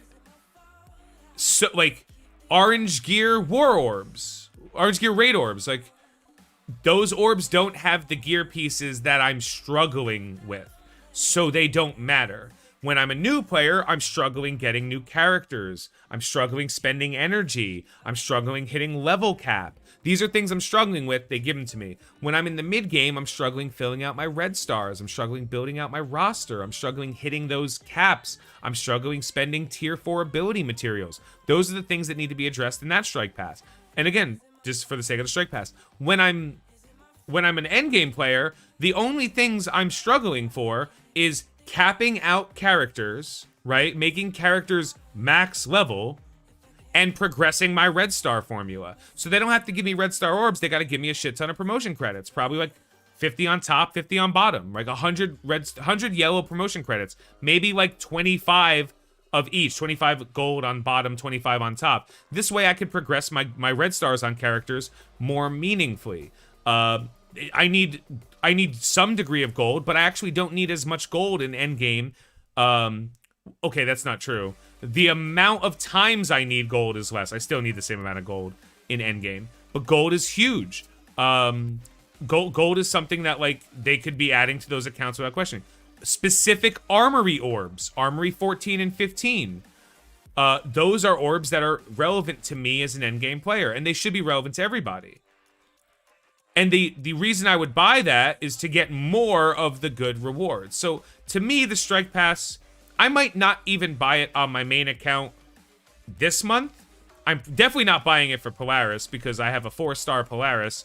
And if that account is anything like this one, I'm not giving them $20 for 50 Polaris shards. I'll take my 50 free Polaris shards, and then I'll just do whatever it takes to get more of her.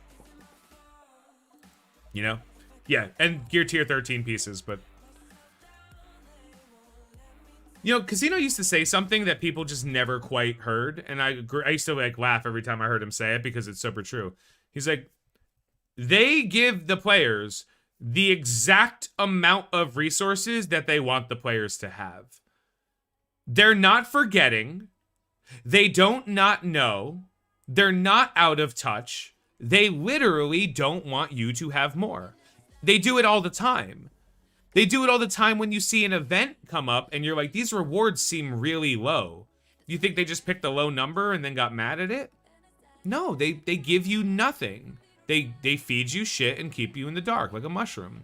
And that's the way they want to play the game. So you can be mad at them for doing that, Like, but that's never changed. The game never was more or less generous than it is right now. It's always been the same. You've just experienced the game from a perspective that other people haven't. You know, like you've experienced the game where you were getting resources that you needed relatively easily, that you got to a point. 300 million revenue, 300 million sales. We actually did the math on it. We have a really good estimate of how much money that they brought in, and we actually, because of Scopely's postings, have a really good estimate of where that money went to, because we know for a fact it didn't go there. They brought in about between $100 and $150 million last year. That's how much money they made. That's how much money Scopely got from Marvel Strike Force. They got $150 million. They paid about $120 million for Marvel Strike Force the year before, so it paid for itself plus, right? It more likely than not, they paid back the capital investment they took to buy that company, and they did a great job at doing so. But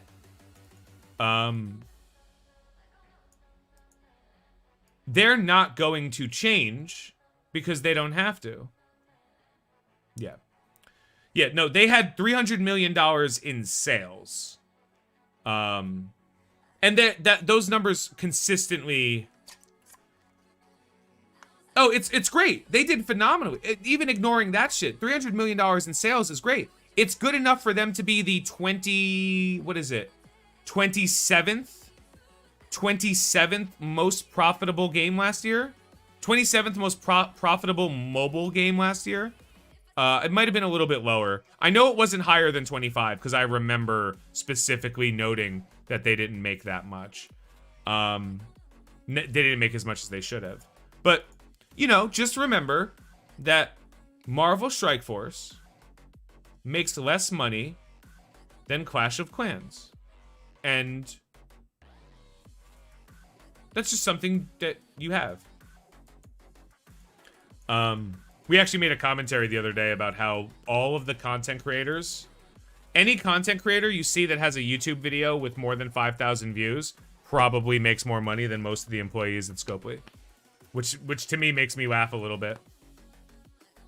Because they can't get their shit together, and people making fun of them not getting their shit together are making money off of it. That's just, I just find that funny. To me, that's chuckles. But yeah, they did okay. That was really good last year. Diablo 2 Remaster for sale. I throw my buckets to Blizzard. Yeah. Well, like, just so you guys remember, Star Wars Galaxy of Heroes in its, I think it was third year, like right around the time Marvel Strike Force started, Star Wars Galaxy of Heroes was a top 10 game, making, I think it was 500 million? You'd have to confirm. Valheim. Well, Valheim's its own thing. Yeah, no, it's... Mobile games are just easy because they're low caps. And one of the reasons Marvel Strike Force is so great is because it's got a very low skill cap. The dumbest person in your alliance and the smartest person in your alliance can probably do the exact same content in the game. You know what I mean? Like, I always use this as an example. How many people in your alliance use the MSF Warbot? Those people can play this game. The people who need to, like, refer to a bot every war to determine how to win a fight, those people, there's nothing wrong with it, but those people can play this game. So that's the... Redman's kid does his blitz rotation for him. You know, like, this shit ain't hard. You know, like, there's no skill cap. There's no, like... Like, like I said, the most skilled player of this game and the least skilled player of this game, there's not a wide berth between what they do. You know what I mean? Like, there's not a... They're, like, this close. Like... And that's one of the benefits of the game. The game is idiot-proof. Like, you can solve your problems by throwing money at it. That makes the game marketable. I'm pissy right now that I'm only level 56 and I can't do content. I could just spend money.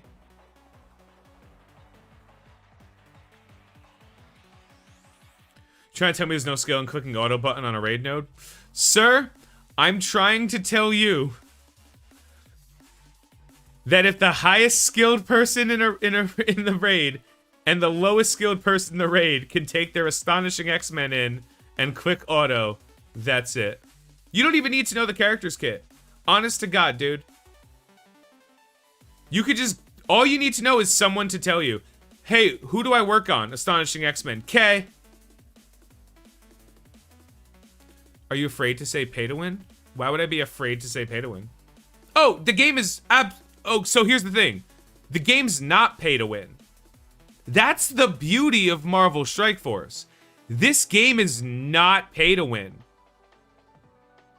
It's not. It's not. There's nothing. You get nothing for paying.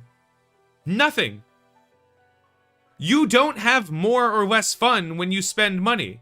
As a matter of fact, if you really keep track of what's going on, the people who spend the most money seem to be in the worst fucking mood right now. Where's the last 14 going? We have no idea.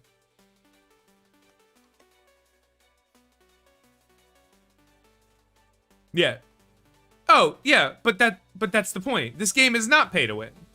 There's no shining gold.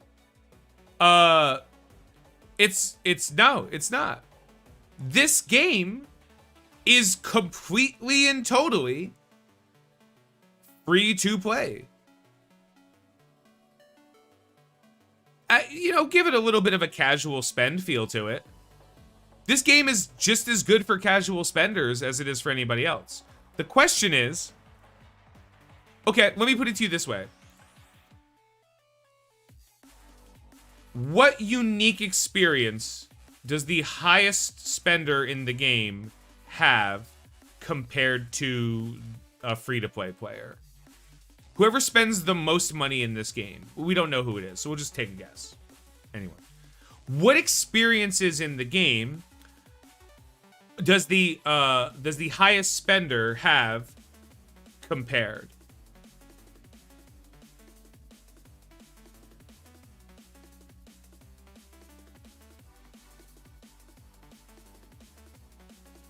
Access to the newest characters soonest? Okay. Sooner. So the highest spender has access to the... Yeah, Andrew's right. So they have access to the newest characters sooner. Sure. There are plenty of free-to-play players in this game who are still capable of unlocking any new character when it comes out. Quick auto and all the things. Yeah. All the money you spend in the game is quality of life improvements. When I say that, it blows your fucking mind, doesn't it? It's all QOL.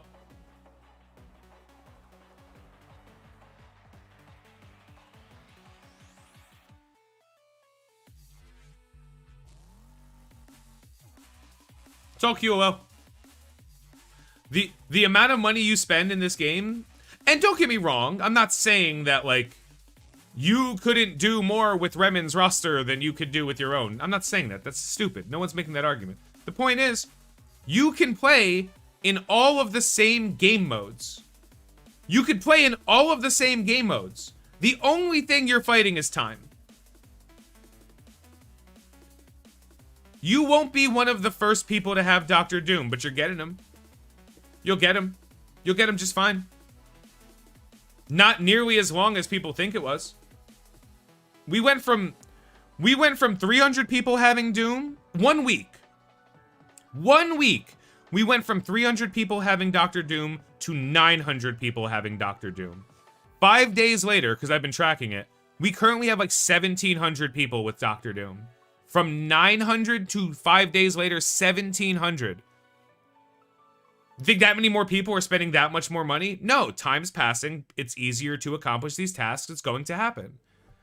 I'm not saying there's not a different of experience. I'm saying when you spend money in this game, it's QOL upgrade. You're literally paying for QOL upgrades.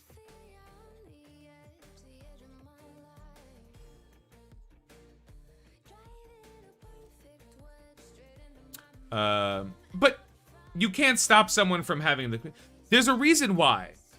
Okay, so what happens... Let's put it to you from this perspective. And again, I know it sounds like it's sour grapes. It's not. I could care less. I stopped spending money I'm happier in this game. Like, that's a thing that happened. I'm now spending on 2 accounts less than I used to spend at some point a week, but on average, like, I'm spending like a third of what I used to spend a month on 2 accounts that I used to spend on my main account. You know what I mean? So I'm just enjoying the game more because I am now in control of myself. Yeah, it's retail therapy. It's retail therapy. Why did I buy Silver Surfer? Silver Surfer's pretty, makes me happy. Guess how much money I'm dropping on day 1 of Marvel Future Revolution? If you guessed all of it, you were right. I'm spending all the money. I'm spending your money. I'm coming to your house. I'm stealing your credit card. I'm using it to buy stuff for me and for you. Because I'm G like that. Why? Because that game looks fucking dope. I have a bunch of information on it. I keep getting more and more. It's hyping me up. I'm excited. If I come up and say, well, that's it. This game has, like... I just started playing Star Wars Jedi Fallen Order because I have that Game Pass, Xbox Game Pass now, which is fucking amazing. Get it if you have an opportunity to. Windows/Xbox Game Pass is like the best thing in the fucking world. So I get to play EA games for free, which is amazing.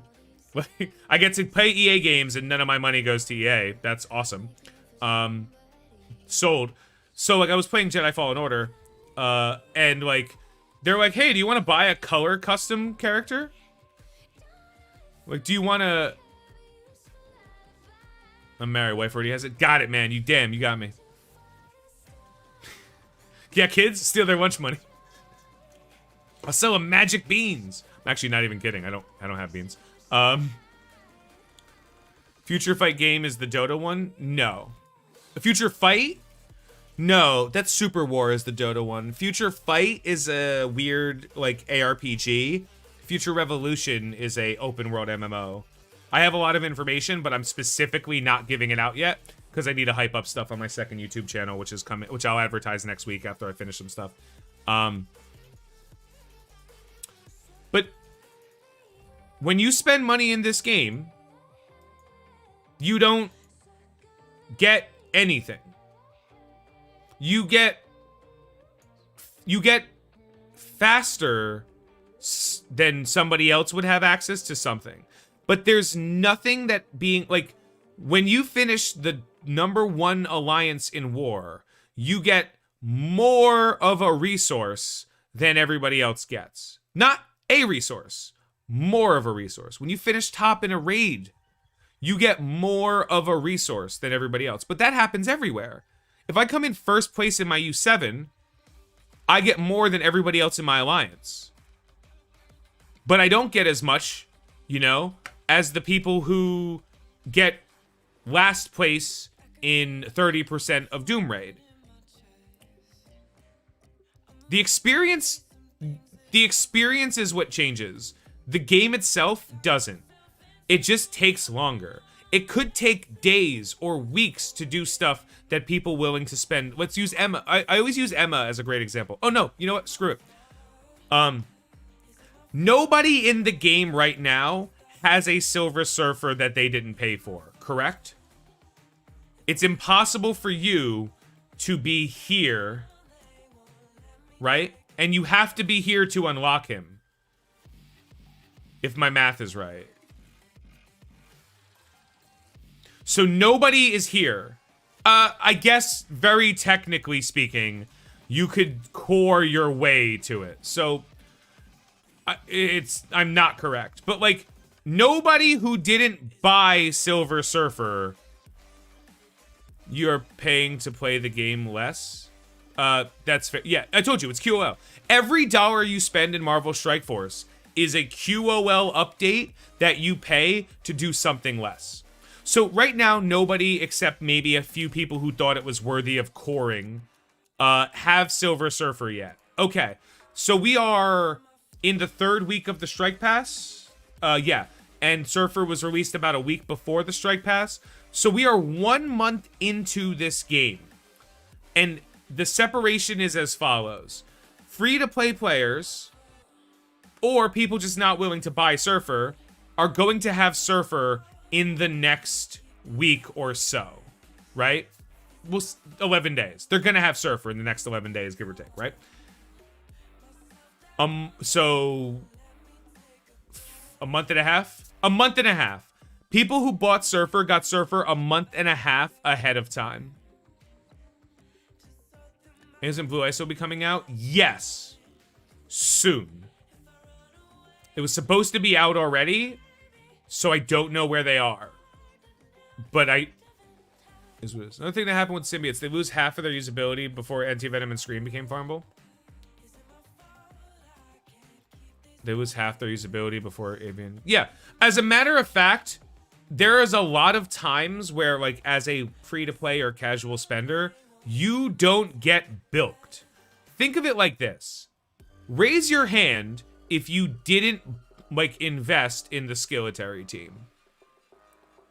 Raise your hand if up until right this second in the game, you haven't given a shit about it.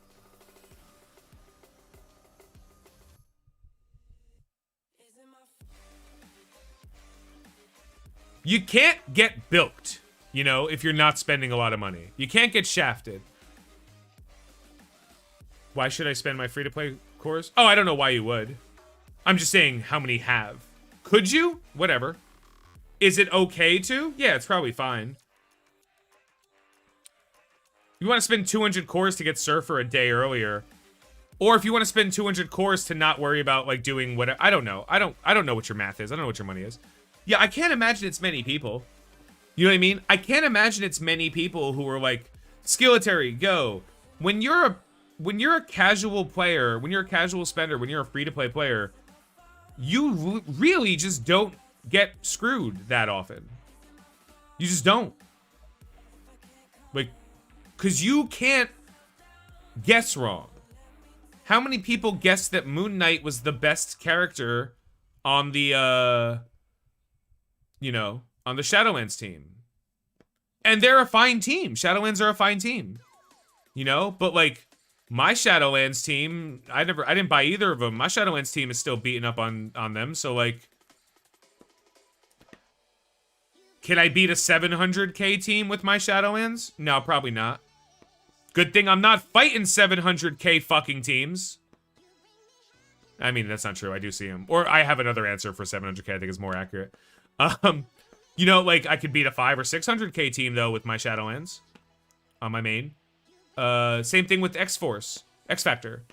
X-Factor team. Like, I don't know what world people live in where X-Factor is the new hotness. They're, at best, they're just Shadowlands with different steps. Or they're just a better Shadowlands team.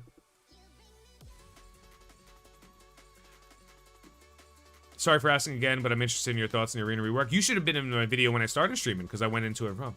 My thoughts on the Arena rework, I will say, though, because you were polite about it, are cool. That is, and I'm not being facetious or sarcastic or kind of a cunt. Like, I might be kind of cunt, but no, my thoughts are cool. I don't think it necessarily improves the quality of life that people think it does, but I do think it's still a good change. That has been long overdue. It would be like, who is your guess for the next milestone character? I couldn't even begin to guess, Brian. Like, I couldn't even begin to guess. They're a month behind on when they were supposed to release a milestone character. So at this point, the information's just out. It doesn't exist. I'm sure there's somebody else. At this point, I would look into non-envoy whales to tell you information about the game. So find a whale in the game, because there's plenty of whales that do stuff, like whether they talk in Reddit or content creation or whatever. They probably have good information because whales do get information from Foxnext themselves for obvious reasons. I'm down to farming DD and minions right now, so it makes it easier. Yeah, if you're farming garbage, you're gonna have good times. Like, is it a good change? Of course it is. Does it make the game better for, like, players? Like, it makes you able to do things you were previously doing faster. That's it. Great. Is it a catch-up? I don't think it's a catch-up mechanic. I think that probably about, like, 30% of the characters that are getting touched are not. The non-voice, as of right now, are me, Heartgrave, Ucheatrav, Yule Tidebringer, and Vinora are currently the non-voice in the game. I'm not specifically saying a non-voy. I'm just saying any non-envoy. Any whale who is, and the reason I'm saying non-envoy is because envoys are sworn to secrecy. They have an NDA. So they can speculate, but they can't tell you. So if there's information from a whale you want to get, like Philosopher would probably be good. Philosopher would probably be a great place to go to because he's probably gets reasonably good information. Like, the last 2 things he said were like 80% accurate. You know what I mean? Like, it was like super close. And that's really good accuracy for somebody who just kind of showed up on the stream. So he has some level of good information. You know? And like, 80% accuracy is amazing. Like, he was right on, I think it was right on Polaris, and then he said something correct about Surfer, but not, it wasn't like a release or anything. So like, good, like that's great. Like that means he has some source of information and he could talk about it. So like, check him out. If he might have some information that other people don't. Who's your guess for the next? Who are the current envoys? Current envoys in the game? There are currently 17 envoys.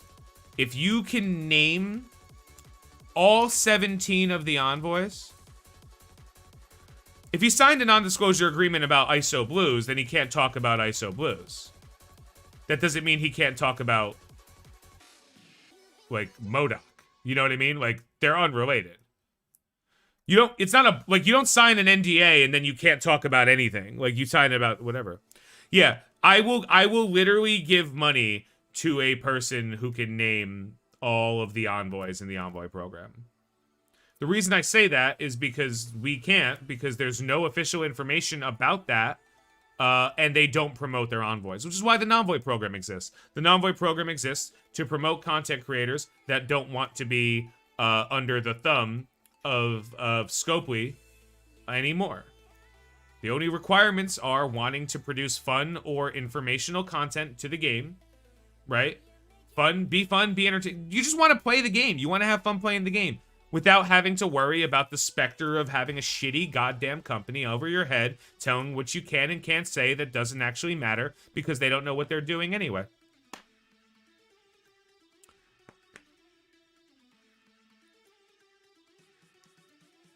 Yeah. So yeah, that's it. I think there's plenty, like, same thing I say about Rage Gaming. If you want to know what the lowest investment a team has to be to accomplish a task, Rage Gaming hits the nail on the head with that content. He will tell you, it took me 10 attempts to do this fight. This is the fight that won. I recorded them all, you know? That guy's doing great work. But the truth of the matter is, I would say he should be an envoy, but because you guys can't name the other envoys in the envoy program, what does it matter? I think Shane gives some of the best content in the game. Shane should probably be one of the top content creators for the game. Not Shane, I'm sorry. Rage. Shane's good. Let me clarify. Like different types. But like that's not what the game is. The game is not based on people who want good information. No one watches like the smartest players in the game. You watch people for whatever reason you do. The majority of people watch the game to have fun. Watch streamers and stuff like that to have fun. So like, that's nothing wrong with it. Like, but it's true. People watch people that do things they can't do. And they watch people who do things that make them have fun while they do it. That's why most people watch me, you know? My information just happens to be fucking stellar. Anyway, that's pretty much everything. I'm not going to do a strike. Like, I literally looked at this week. I grew so little that, like, I've just... from the previous week, that's it. Blue ISO looks like crazy power gains. Yes, they will be. Blue ISOs are going to be huge jumps. Huge jumps. Huge jumps. Boop.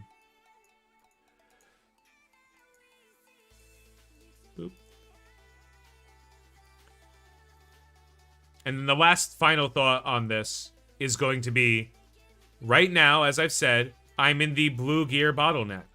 I can put as much blue gear as I want into all my characters that I care about, right? And not worry about it. But when it comes to purple gear, sorry guys, this is my problem.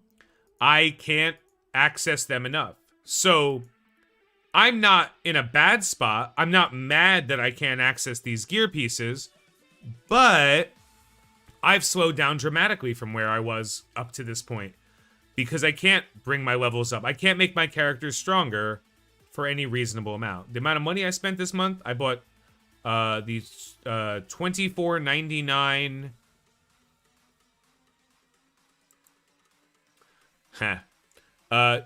$24.99 for the Supernatural pack. They $20 for the Strike Pass because it's really good. Sorry. And 99 cents because my roster hit 200,000 TCP. And I'm about to hit 300,000 TCP, and I'm about to give him another whatever money that is. And the purple gear bottleneck is going to be around for another, no joke, couple of months. I still have a purple gear bottleneck on my main account. So, like, there are still characters on my main account that I can't bring to gear tier 12. There's some that I'm never going to, so it really doesn't matter. But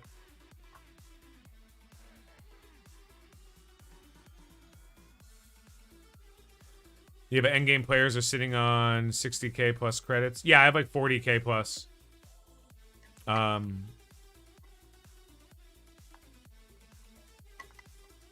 the end of the day, it's a stupid idea. It is not a player positive idea. Anyone who wants to try to justify it, go on, but please, before you do, wipe the shit off your tongue from licking all those boots. It's not, like, they didn't have to do that. They could have reduced the cost of everything and then just kept the most recent 5 characters at high. But you know they're not even going to do that. You know they're not even going to make it so that whenever another character is added, one gets added to the pool. They're not a good company. Stop trying to make them. So don't be outraged. I'm personally really upset that so many people in this game are like, I can't believe they do this. You know? I'm like, really? Well then, you don't know the game you've been playing. Because these guys are assholes. This entire company is assholes. And they're making money off of people that don't think it's that big of a problem. So that's just what it is, man. They're gonna do things that make it suck. So stop worrying about that. Worry about what it's gonna take for you to have fun. And here's the truth. I don't want anyone quitting this game. But if the only way you're gonna have fun is gated behind like being the best player in the game, you gotta start spending a lot more money. Or one of the best players in the game. And if that's not tenable for you, stop playing the game. Like, I'm not telling you to quit the game. I don't want anyone to quit. But you have to understand what most people want and what is going to happen are not the same, because this company could care less about anybody who spends less than $100 a month in this game. They just don't. They don't. And there's nothing, like, that's just what it is. They made $300 million doing that. Or they sold $300 million. They made $120 to $150 million doing that. That's profit. $120 to $150 million profit doing that. There's no incentive for them to start caring. There's no incentive for the CMs to stop lying. There's no incentive for the content creators to stop pretending that they're angry, pretending they're gonna quit. There's no incentive. It works. Why would somebody stop pretending? Like, it still works. So have fun. Find your way to have fun in the game. My way to have fun in the game was to start a new account and spend some money in that account and try to, like, experience it from a new perspective or a different perspective. On my main account, I bought Silver Surfer. And I'm playing other games. And most of my Marvel Strike Force money went to Dragon Champions, which, download now. Use Tony's gift as a promo code. It's awesome. Anyway, thank you guys so much for hanging out. I appreciate you so much. I have to do an end screen. Hey, this is my end screen. This is my Patreon. My Patreons get access to videos, content, and spreadsheet and like just information a little bit earlier than everybody else. They get like, they call it the right of first refusal. They could see it and see what they like about it. No information there, Clutch. These are my socials. I literally don't post anything ever, so if you follow me, you won't be harassed by some asshole posting all the time, but you're welcome to whenever you like. I might be doing a Twitch stream in a little bit, depending on if there's anything worth talking about or playing, so we'll see how that works. Don't be disappointed. Disappointed means you have standards, William. I see it, man. Don't have standards. Hold this company, spit on them. Just don't have standards, because there's going to be games that are, if you want to play a good game, man, there's plenty.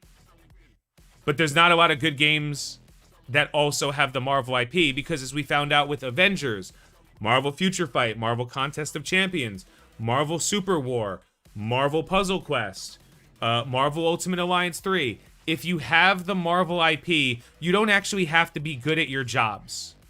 You just have to sell it to enough people who really, really, really like Marvel shit. That's it. Have a good night, guys. Have a great day. I've been Tony Scungili.